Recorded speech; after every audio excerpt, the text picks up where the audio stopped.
In suburban homes and remote compounds across America, women are disappearing, not by force, but through carefully orchestrated manipulation that turns loving daughters and successful professionals into shell-shocked devotees. Tonight's stories expose the dark truth of modern cults and the twisted leaders who prey on women's deepest vulnerabilities. Stay tuned to hear the haunting testimonies of those who made it out alive. I still wake up some nights thinking about Sarah's last text. I finally found my true purpose. Don't try to find me. My twin sister, the one person who told me everything, just disappeared. Gone. No trace. The police said there wasn't enough evidence of foul play, but I knew better. I'd seen the changes in her over the past months, the secretive phone calls, the weird meditation retreats, the way she started talking about ascending to her highest self after joining that women's group, the Sisterhood of Divine Light. As an investigative journalist, I should have seen the red flags sooner, should have asked more questions when she started wearing that silver pendant, the one all the members had. But I didn't. I was too busy chasing other stories, too busy to see my own sister falling deeper into something dangerous. That's why I had to get in, had to find out what really happened. It wasn't hard to create a fake identity. Laura Mitchell, recently divorced, searching for meaning. They welcomed me with open arms, just like they welcomed Sarah. The meeting started innocently enough: meditation, self-help workshops, talk about unlocking our divine feminine energy, but there was always something off. The way the senior members watched us newcomers, like they were evaluating prey. The strange bruises I sometimes spotted on women's arms, quickly covered up, the whispered conversations about the final ascension, the way some women just stopped coming to meetings, no explanation, no goodbyes. I kept detailed notes, recorded everything I could, learned their hierarchy, their patterns, got closer to Jessica, the woman who recruited Sarah. She was always watching me, testing me, making me prove my devotion through increasingly bizarre tasks, cleansing rituals that left us exhausted and disoriented, sleep deprivation exercises for spiritual awakening. I watched other women break down during these sessions, saw the vacant look in their eyes afterward, just like I'd seen in Sarah's photos before she vanished. "You remind me so much of someone," Jessica said one day, smiling that perfect smile. My heart stopped, but I kept my face neutral, played my role, but pushed down the rage I felt every time she mentioned Sarah, how close they'd become, how Sarah had been ready to transcend. Then came the invitation, the graduation ceremony. Jessica said I was ready to transcend to the next level, said I'd shown the same special qualities as my sister. That's when I knew I had to move fast. I waited until the new moon ceremony, when most members would be in the main hall, picked the lock to the administrative office like my editor had taught me years ago.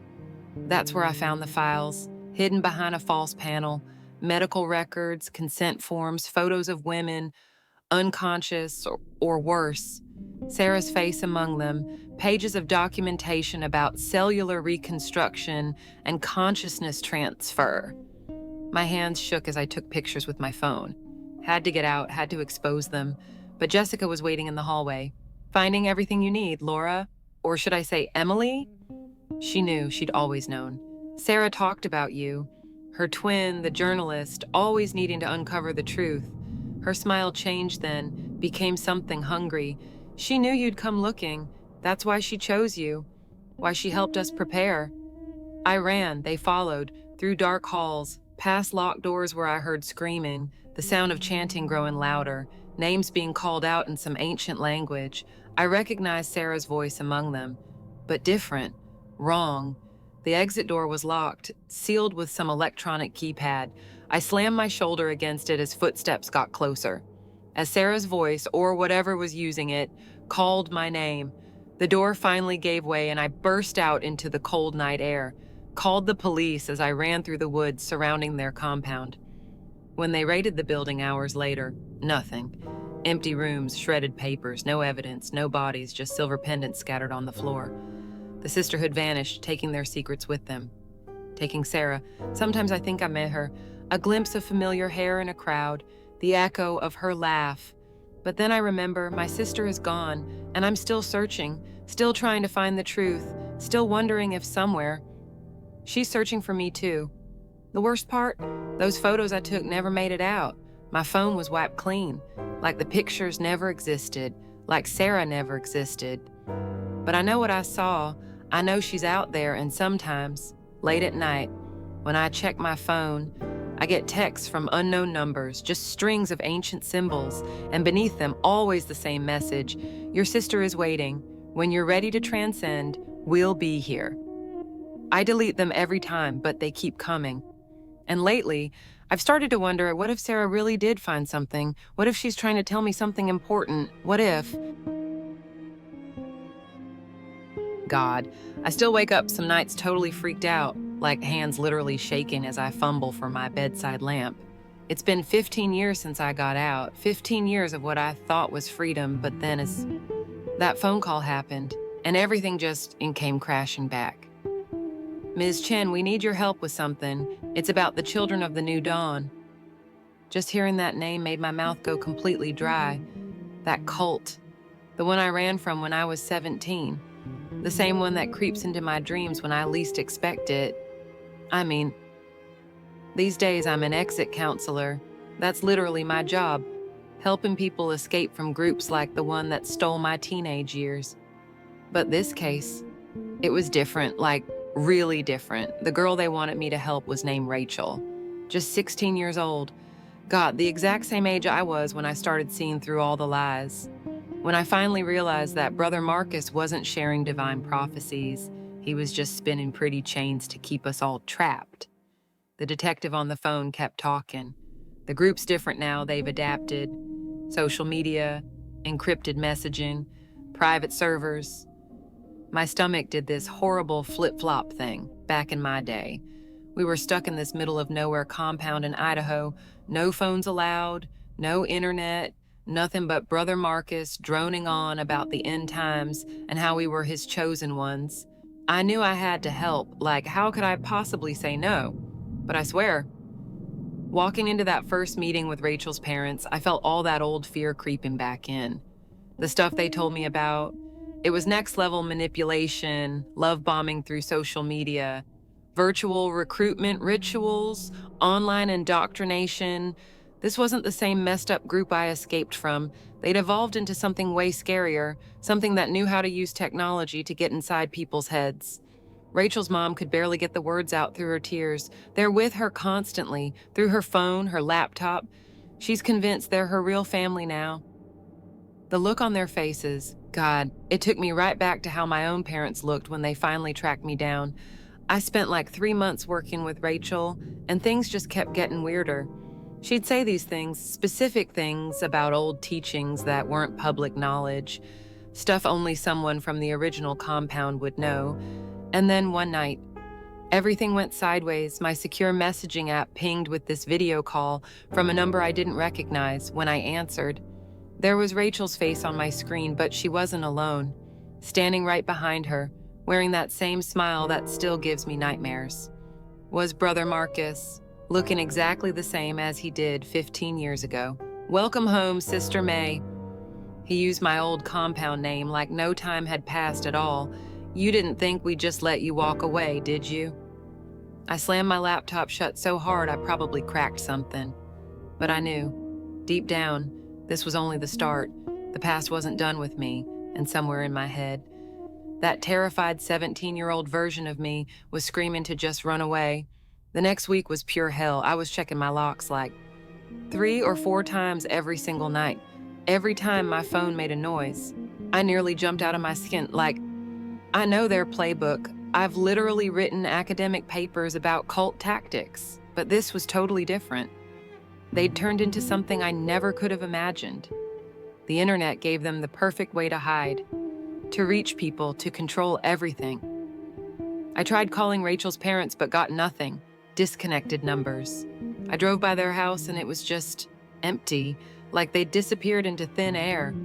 The police were useless, kept saying they couldn't do anything without actual proof of a crime. That's when the really creepy stuff started. Messages showing up in my work email, then my personal account, old photos from my time in the compound, ones I'd never even seen before, random moments I didn't remember but in every single picture. There was Brother Marcus, always watching from somewhere in the background. My hands were shaking so bad I could barely do it, but I dug out my old journals, the ones where I documented everything about life inside. Every weird ritual, every teaching, every mind game they played. I was desperate to find something, anything that might help, and then I saw it. Scribbled in the margins of my messy teenage handwriting. This pattern I had somehow missed before. Brother Marcus's prophecies weren't just random spiritual garbage. They were coded messages, hidden GPS coordinates, meeting locations, safe houses. And one of them, this one I'd underlined like a dozen times, pointed to somewhere just outside the city. Yeah, it's probably a trap. Everything in me is screaming to just walk away, disappear somewhere new, start over again. But Rachel's still in there. I should have noticed something was wrong the moment Mom started folding her clothes differently. That's the detail that haunts me now, the way she began arranging everything in perfect thirds, precise, mechanical, like someone had reprogrammed her muscle memory. I was too focused on maintaining my perfect GPA to see the warning signs. That's what I tell myself anyway. The truth is, I didn't want to see them. Mom had been struggling since Dad died last year. When she told me about the new grief support group, I was relieved. Finally, she was getting help. She'd smile more, cook dinner again, ask about my college applications. But there was something off about those smiles. Too wide, too practiced, like someone had taught her the exact angle her lips should curve. The counselors at New Dawn are miracle workers, she'd say. Every single time, those exact words, like a script. I started documenting the changes in my physics notebook. The way she'd pause exactly 3 seconds before responding to questions. How she'd sit perfectly still for hours, hands folded in her lap, just staring at the wall. The morning I found all our family photos face down in a drawer, that's when I knew I had to investigate. I followed her to one of the meetings, an ordinary office building downtown, nothing suspicious, until I saw other families arriving, a teenage boy with his father, both walking in the same measured steps, a young mother and her twin daughters all wearing identical vacant smiles. I snuck in through the back entrance. The hallway was filled with closed doors, but I could hear voices through the walls, monotone chanting, something about perfect unity and removing emotional corruption. My hands were shaking as I recorded it all on my phone. Then, footsteps approaching. I ducked into what I thought was a storage closet. It was their records room. Dozens of family files, psychological profiles, detailed behavior modification protocols, and photos, before and after shots. The vacant smiles made sense now. They weren't just therapy techniques. They were erasing people, rebuilding them into perfectly obedient units. I grabbed what evidence I could and ran. That was 3 days ago. Mom's still at home, still folding clothes in thirds, still smiling that empty smile. I've contacted the police, but they don't believe me. How could they? It sounds crazy. But I know what I saw, I have the proof, and I'm going to expose them before they can perfect their techniques, before they can spread to other cities, before they can create their idea of perfect families. I just hope. I can save Mom before it's too late. Sometimes when I look in her eyes, I can still see her in there, trapped behind that vacant smile, fighting to get out. Last night, I found something else. A small notebook hidden in Mom's dresser, her real handwriting, not the perfect script she uses now. The entries start normal, then become increasingly desperate. Something's wrong. The meditation sessions, they're doing something to my mind, breaking it apart, putting it back wrong. The final entry is dated 2 weeks ago. Andrea, if you're reading this, run. They're watching us. They know about you, your perfect grades, your leadership qualities. They don't just want broken people anymore. They want the strong ones, to make examples. Perfect families need perfect children. My hands won't stop shaking because I recognize the car now, the black sedan that's been parked across the street all week, and the way the driver sits. So still. Hands at 10 and 2. That practice smile visible even from here. They're waiting, watching. I think Mom tried to warn them about me, tried to protect me. That's why they accelerated her treatment, made her forget about the notebook, about her own resistance. I'm writing this now as a warning because they're getting better at it. The changes are subtler now. You might not notice, not until it's too late. Watch for the small things, the too perfect smiles, the measured movements, the way they fold their clothes in thirds. If someone you love starts changing like this, don't wait. Don't investigate like I did. Just run. Because I hear Mom's footsteps now coming up the stairs. That perfect rhythm. And there are other footsteps with her. The same rhythm, the same purpose. They're almost here, and I don't think I'll be able to stay me much longer. I've hidden copies of my evidence, the photos, the files, Mom's notebook in my locker at school, in the library's return box, in my best friend Tina's mailbox. I had to be careful. They're so thorough about erasing traces. The families they've already converted, they use them to clean up loose ends. Like this morning, when I saw Mrs. Anderson from next door, methodically removing every trace of her teenage son's existence from their house. The same son who'd started asking questions last week, who'd stopped showing up to school 3 days ago. The police will get my package tomorrow morning. I used to believe in second chances. That's why I became a social worker, to help people rebuild their lives. Now I'm not sure who to trust anymore.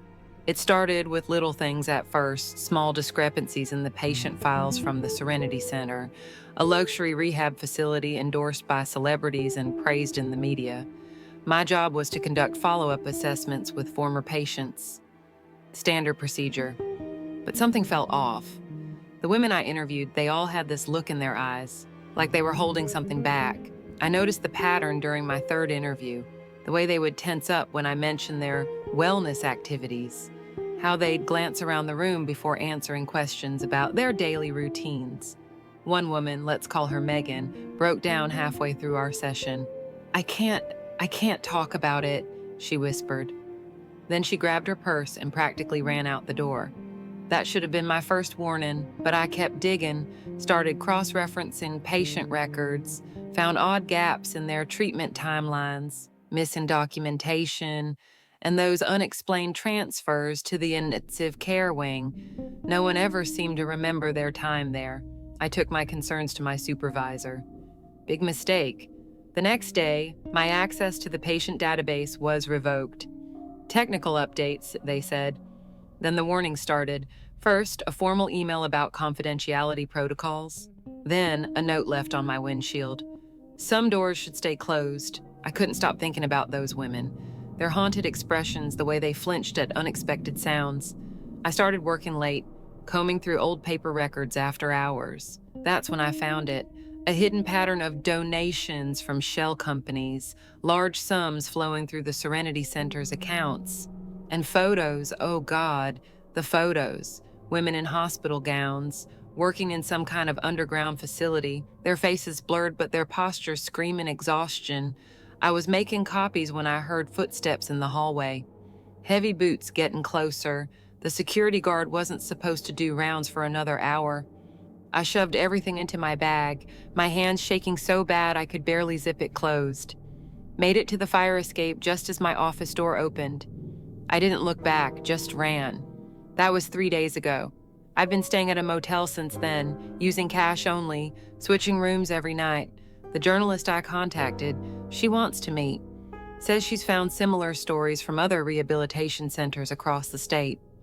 A network of them, all connected to the same investment group, all with missing patients, women who checked in for help and just disappeared. I've started recording everything I remember, names, dates, every detail that seemed off. The way the facility's security cameras always seemed to be pointed at the patients rather than the grounds. Those weekly shipments that arrived after midnight. The screams I once heard from the basement level, the ones they claimed were from a therapeutic session. My hands won't stop shaking as I talk this. The coffee's getting cold beside me, but I don't dare sleep. Not after what I saw today. A black SUV, the same one that's been parked outside the Serenity Center, circling my neighborhood. They must have tracked my phone. Stupid. I should have gotten rid of it sooner. I'm meeting the journalist tomorrow. A public place, the cafe downtown during lunch rush, safety in crowds.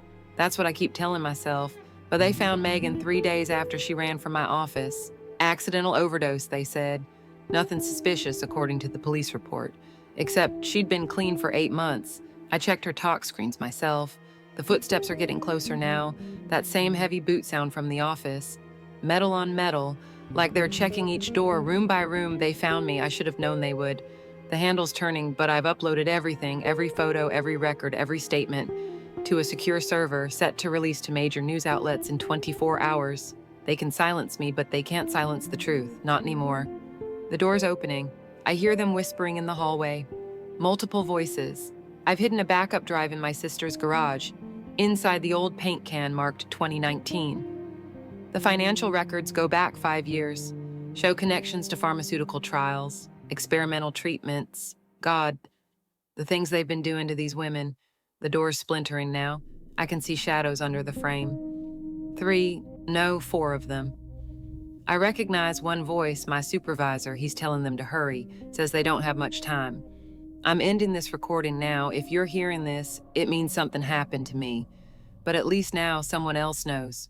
The Serenity Center needs to be stopped. Those women deserve justice, and someone needs to expose what's really happening behind those pristine walls. This is Catherine Walsh, social worker.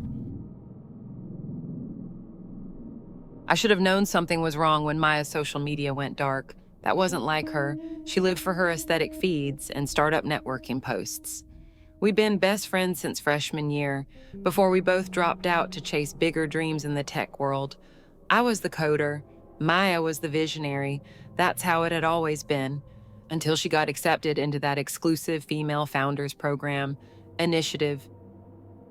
At first, I was excited for her.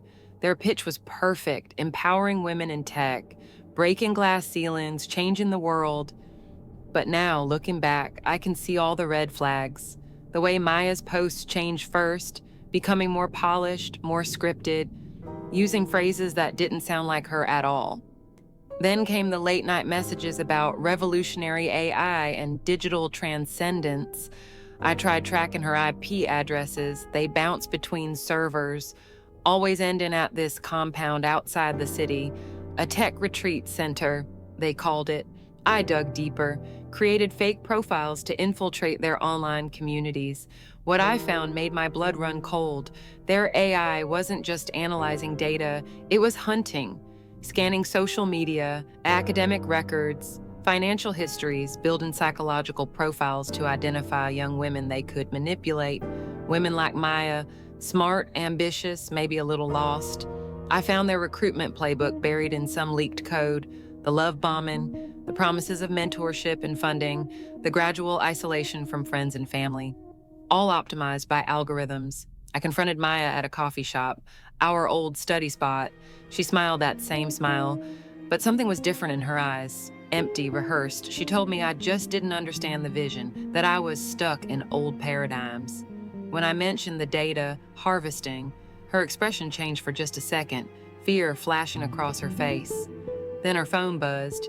She stood up so fast she knocked over her chai latte. Said she had to go. That was 3 days ago.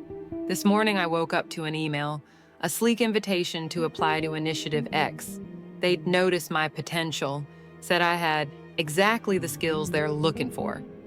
My hands shook as I deleted it, but I know they won't stop there. I've seen too much, known too much. Every notification makes me jump now. Every camera feels like it's watching. I have to find a way to expose them, to get Maya out before they come for me too, because they will come. Their algorithms never forget a target.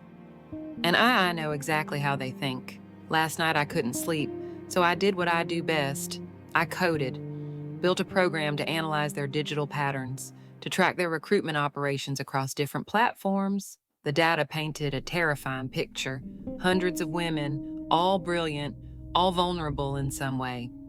Their AI was getting smarter, learning from each successful conversion, each failure, the way they manipulated search results, targeted ads, even dating app matches, all pushing potential recruits toward their community. I found something else too. Financial records buried deep in the blockchain, millions flowing through shell companies, tech patents filed under different names. They weren't just building a cult, they were building an empire. This morning Maya called, her voice shaken. Said she needed to see me, alone, no phones, no devices. Said she had proof of something big. I'm writing this down now because Well, just in case. I've encrypted everything I've found and set it to release to every major tech blog. If I don't check in within 24 hours, the sun's setting now, casting long shadows through my apartment windows. My laptop keeps glitching, programs opening and closing on their own, the cursor moving by itself. They know I'm on to them. My phone's been blowing up with messages from numbers I don't recognize, all saying the same thing. We can help you reach your full potential. I'm meeting Maya in an hour at the old computer science building where we first met, where we used to dream about changing the world with technology. I've got a flash drive with all my evidence, a backup phone they don't know about, and a plan to get my friend back, to expose what Initiative X really is. But my hands won't stop shaking as I type this because I know their AI is watching, learning, adapting, and I can't help but wonder, what if I'm playing right into their algorithm? What if this is exactly what they predicted I would do? The cursor's moving again, words appearing on their own. See you soon. I have to go, question everything. And whatever you do, don't trust the machines. They're not here to help us transcend. They're here to make us disappear, one digital footprint at a time. I should have seen it coming sooner. That's what keeps me up at night, knowing that with all my training, all my years of experience studying manipulation tactics and group psychology at Quantico, I still almost lost her. It started 3 months ago when Lily texted me about this new creative community she'd joined. The Eternal Canvas, she called it, just some local artists getting together to explore their creative boundaries. Nothing unusual there. Lily had always been the artistic one in the family, but something in her message felt off. The language was different, more structured, almost rehearsed. I noticed because that's what I was trained to do. For 15 years at the Bureau, I analyzed linguistic patterns of cult leaders and their followers. The subtle shifts in communication that signal when someone is adopting a group's predetermined speech patterns. The first red flag was how she stopped using contractions, writing I am instead of I'm. Then came the repetitive phrases, pure artistic truth, and transcendent expression. Small things, but they set off alarm bells in my head. I started digging. Their website looked professional enough, lots of abstract art and flowing mission statements about unleashing creative potential, but the leadership structure was deliberately obscure. No names, no faces, just titles like creative guide and vision director. I recognized the tactics: isolation through specialness, make members feel they're part of something exclusive and unprecedented. I tried calling Lily more often. Each conversation became shorter, more distant. She started screening my calls, always texting back hours later with vague explanations about being immersed in the creative process. That phrase, it appeared in every message, like a programmed response. I drove by her apartment one evening. All her windows were dark. Her car was there, covered in dust like it hadn't moved in weeks. Her neighbor told me she'd been leaving early each morning in a white van with others, always wearing the same clothes, always carrying an empty canvas. The next time I saw Lily, the changes were subtle but clear. She'd lost weight, dark circles under her eyes, but she was animated, intense, talking about their upcoming, culminating performance. She wouldn't give me details, said it was meant to be transformative. That word, I'd seen it in my case files too many times. Groups using art as a gateway to increasingly extreme acts, all building to some final catastrophic event.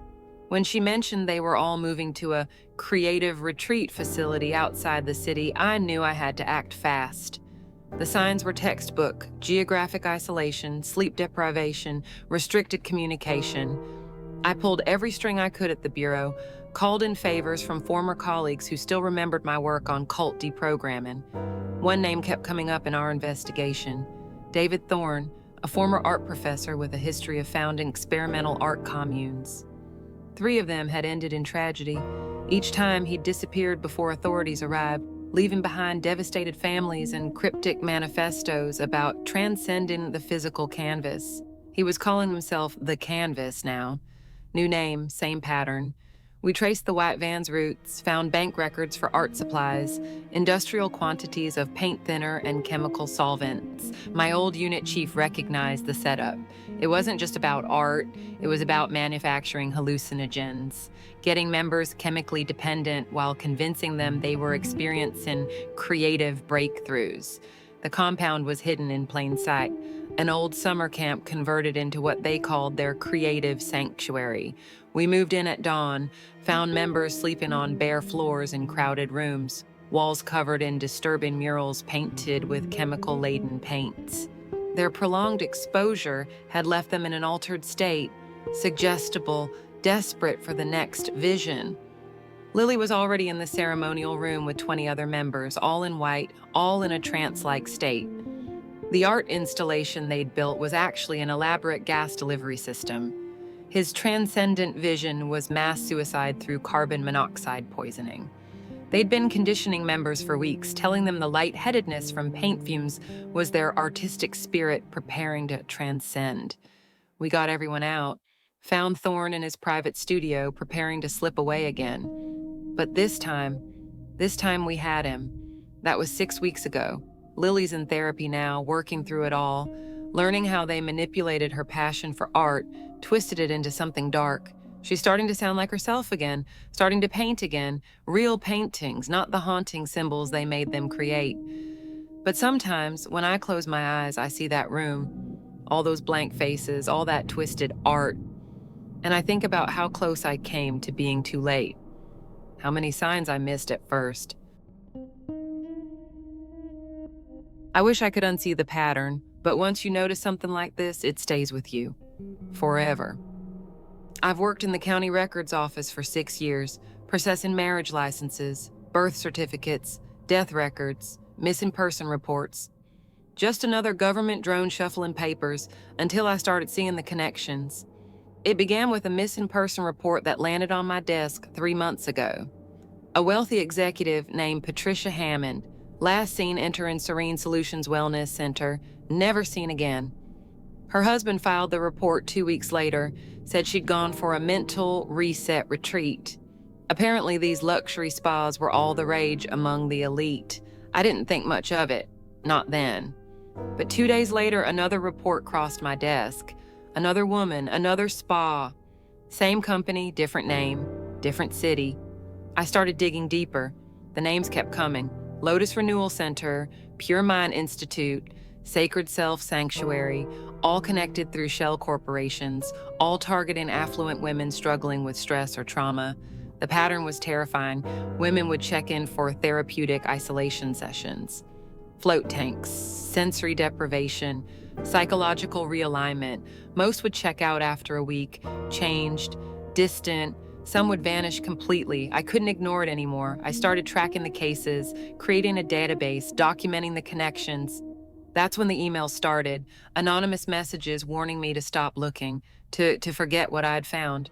But I couldn't stop. I had to know the truth. Last week, I found a testimony buried in an old case file, a woman who escaped from one of their facilities. She described systematic psychological manipulation, identity erasure, breaking down personalities, rebuilding them into something else, something compliant. I took my findings to my supervisor yesterday. This morning, my office was ransacked, files missing, computer wiped clean. But they didn't find my personal laptop, hidden away, safe, with everything backed up, every connection, every missing woman, every shell company, the whole network mapped out in terrifying detail. I printed copies, mailed them to 3 different journalists this morning. My hands were shaking as I dropped the envelopes into different mailboxes across the city. I knew they would come for me. They had to. I'd seen too much, connected too many dots. The woman who escaped, she left more details than they knew. Documented everything in her personal journal, the techniques they used, the sounds, the isolation, the voice that would speak to them in the dark. Hours of sensory deprivation followed by overwhelming stimulation, breaking down resistance piece by piece until nothing remained of who they used to be. Then the rebuilding would begin, new thoughts, new memories, new purpose. I found financial records too, massive payments from foreign accounts, women with new identities appearing in other countries, working for corporations I'd never heard of, but always connected if you knew where to look. The scope of it was staggering, global, organized, and now. As I sit here typing this, I can hear footsteps in the hallway, getting closer, steady, deliberate. The handle of my door is turning, slowly. I have to warn someone, have to make sure people know what's happening. If you're listening this, look deeper, question everything. The surface is never what it seems. And whatever you do, don't trust the spas. They're not what they claim to be, not at all. The door is opening now. I hear voices, soft, soothing, promising peace, promising renewal. But I know better. I know what's coming. And I'm ready. I've prepared for this moment, memorized every detail, every connection, information they can't erase, no matter what they do to me. I hear the click of heels on tile, smell expensive perfume, a woman's voice, gentle, professional. Miss Winters, we're concerned about your stress levels. We'd like to offer you a complimentary wellness retreat. I look up, meet her eyes. They're empty, like still water hiding depths. I recognize her face from an old missing persons report. Caroline Bennett, corporate lawyer, disappeared 6 years ago. No, thank you, I say firmly. Stand up, my hand on the panic button under my desk. She smiles, but it doesn't reach her eyes. I insist. 2 men appear behind her, large, Slint moving with practiced efficiency. But I'm already pressing the button. Alarms blaring, security responding. I see the surprise flash across her perfect face. They didn't expect this, didn't expect me to be ready. As security floods the hallway, I clutch my phone. One last message sent. One last piece of evidence broadcast to the world.